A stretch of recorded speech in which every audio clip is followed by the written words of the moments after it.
Hola a todos, bienvenidos a Intro Oriente. Qué gusto estar una vez más con ustedes compartiendo esta palabra que Dios ha puesto en mi corazón para este tiempo.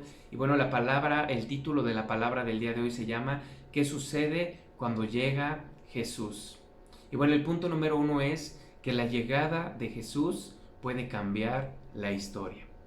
Si me acompañan por favor a Gálatas 4:4, dice, cuando llegó el día señalado por Dios, Él envió a su Hijo que nació de una mujer y se sometió a la ley de los judíos.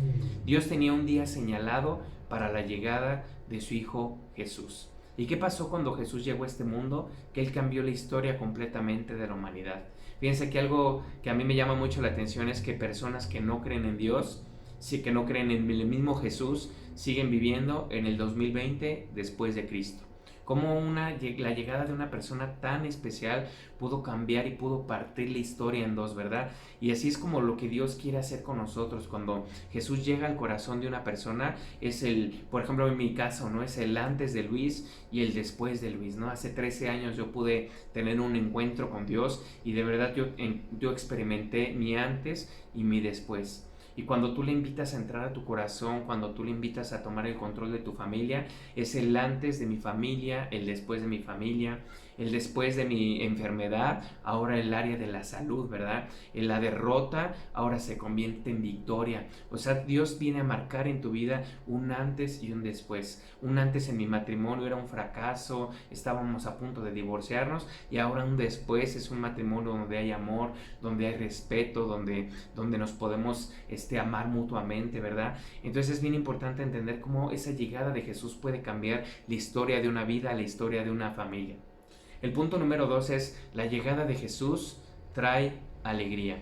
Y bueno, vamos a ver una historia que está en el Antiguo Testamento. Esa historia viene en Éxodo 15, 23 al 25, que dice, el versículo 23, y llegaron a Mara y no pudieron beber las aguas de Mara porque eran amargas. Por eso le pusieron por nombre Mara. O sea, la palabra Mara significa amargura. Entonces, ¿cuántas veces hay amargura en nuestros corazones, verdad? Una persona que le cuesta trabajo perdonar, una persona que tiene heridas en su corazón, ¿qué es lo que va a pasar? Que va a empezar a llenarse de amargura, ¿verdad? Hay personas que tú dices, híjole, esta persona está bien amargada, pero la verdad es que esa persona que está amargada es porque hay una herida en su corazón que no ha permitido que Dios pueda sanarla. El versículo 24 dice que el pueblo empezó a murmurar contra Moisés y dijo, ¿qué hemos de beber?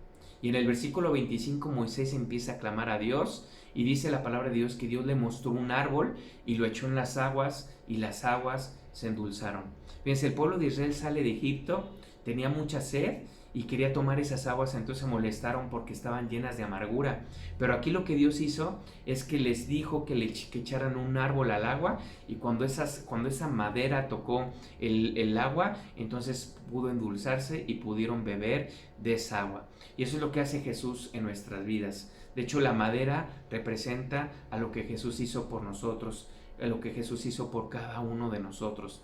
Jesús quiere que nosotros experimentemos, que seamos libres de esa amargura y que se puedan endulzar, que tu matrimonio se pueda endulzar, que tu relación con tus hijos se pueda endulzar, que en tu área financiera pueda haber dulzura, que se quite toda esa amargura que hay en tu corazón. Si ustedes recuerdan, el primer milagro que Jesús hizo fue en las bodas de Canaán. Y dice la palabra de Dios que Él convirtió el agua en vino. Fíjense, lo primerito que Jesús hizo fue traer alegría a una fiesta. El agua obviamente es como insabora, ¿verdad? Y a veces nuestras vidas pueden parecer así. Tu vida puede parecer insabora, así como que no le hayas sabor a la vida. De hecho, dice la palabra de Dios que nosotros somos la sal de la tierra. O sea, esa sal es esa alegría, es eso que le da el sazón a las cosas, ¿no? Entonces, Dios convirtió el agua en vino. Y fíjense aquí lo que es bien importante, que se le acercaron y le dijeron, ¿cómo diste el mejor vino al final de la fiesta y no lo diste al principio? Porque cualquier persona da siempre el mejor vino al principio y al final es cuando da el peor vino, pero tú lo has hecho al revés.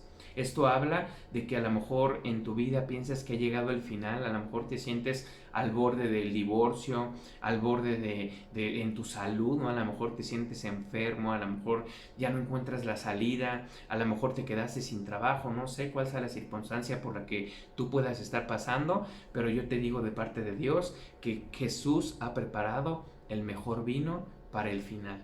O sea, tú no puedes a lo mejor desanimarte si no conoces cómo va a terminar todo esto. Dios puede actuar a tu favor porque a donde llega Jesús, llega esa alegría al corazón y esa amargura desaparece, llega el gozo del Señor.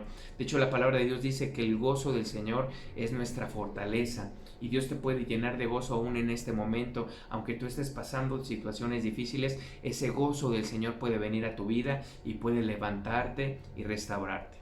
El siguiente punto es que la llegada de Jesús puede traer vida a lo que estaba muerto.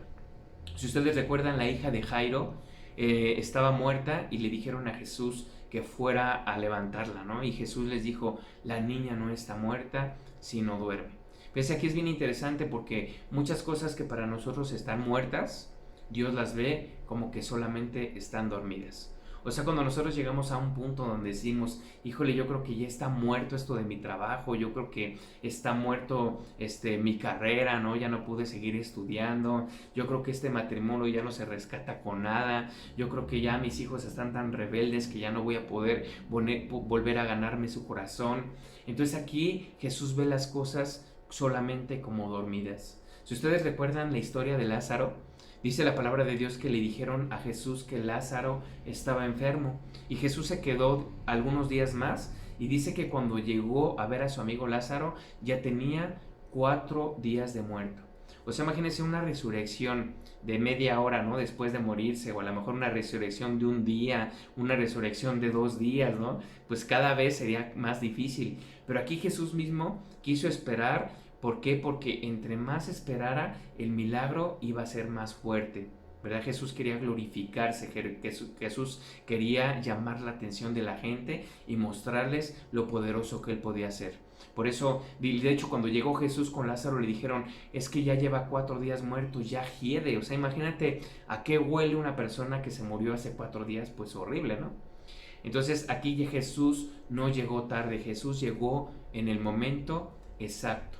O sea, lo que parece permanente, lo que parece imposible, Dios es experto para resucitarlo. Jesús es experto para traer vida en esas situaciones donde parece que hay muerte.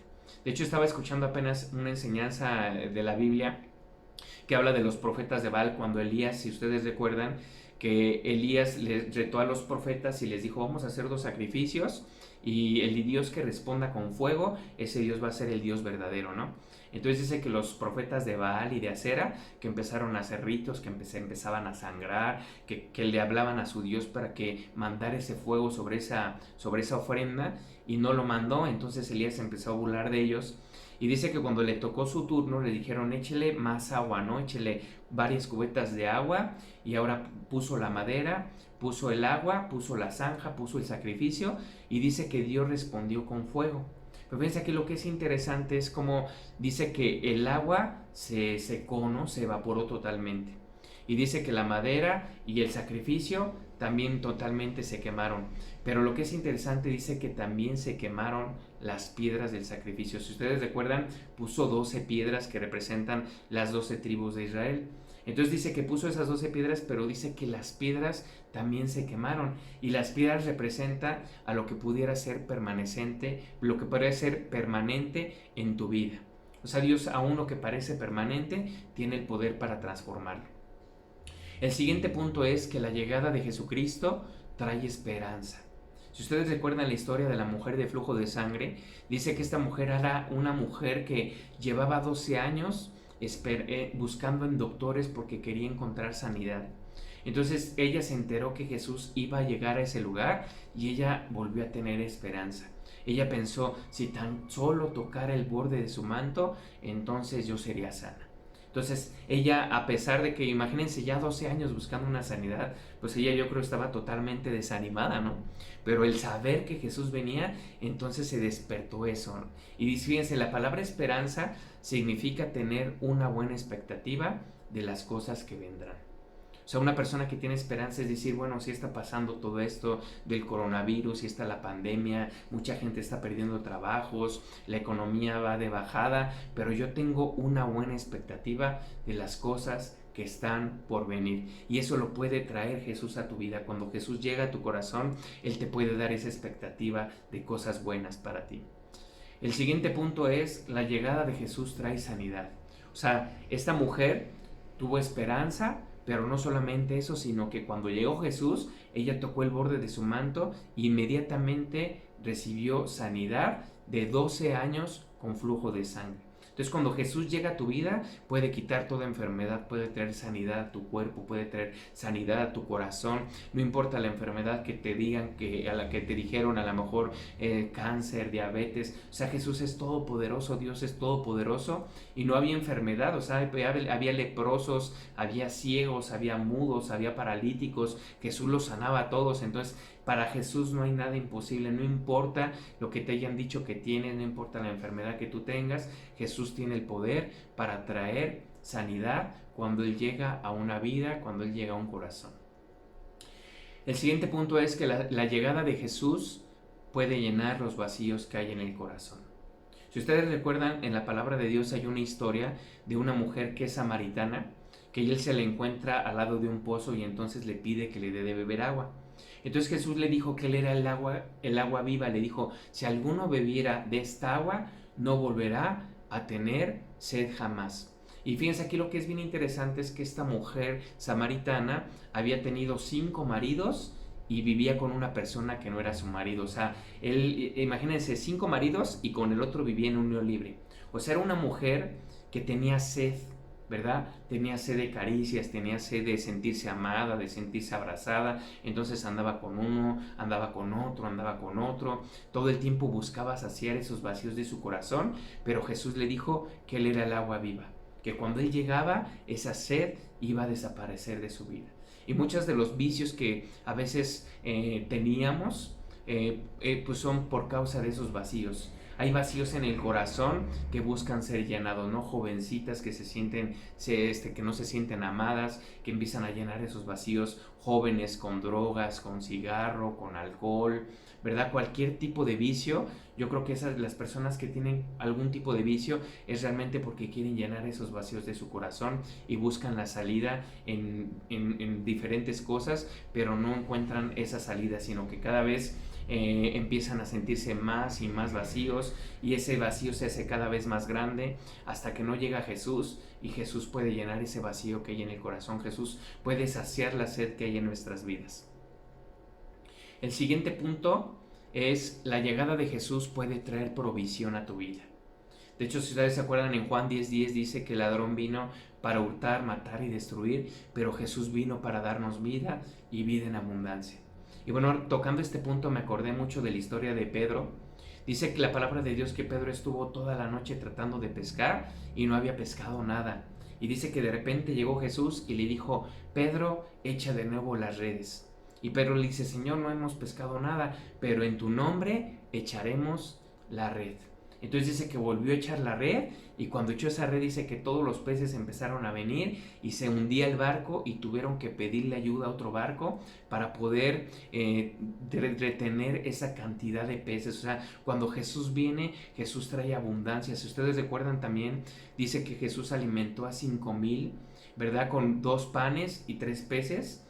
Dice que los empezó, creo que eran 5 panes y 2 peces, y Jesús empezó a multiplicar, y todavía cuando hizo ese milagro de multiplicación, dice la palabra de Dios que sobraron 12 canastos.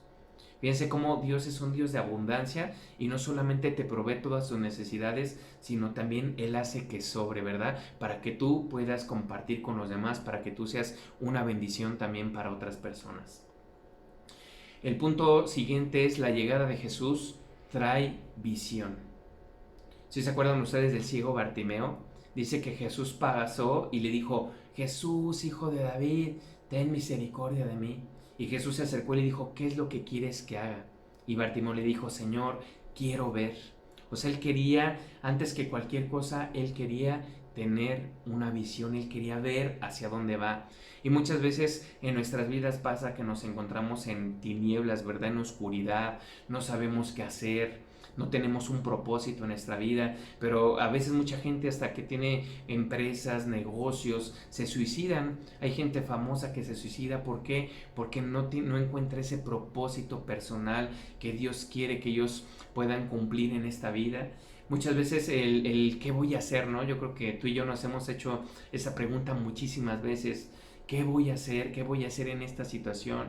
¿Qué voy a hacer en mi trabajo? ¿Qué voy a hacer con mis hijos? Pero fíjense, yo he entendido algo muy padre porque siempre que yo le digo a Dios, Señor, ¿qué voy a hacer? Y me pongo a orar, a veces me he puesto a ayunar para que se pueda responder esa pregunta. Me acuerdo que una vez duré varios días en ayuno porque tenía que hacer algo especial, tenía que tomar una decisión.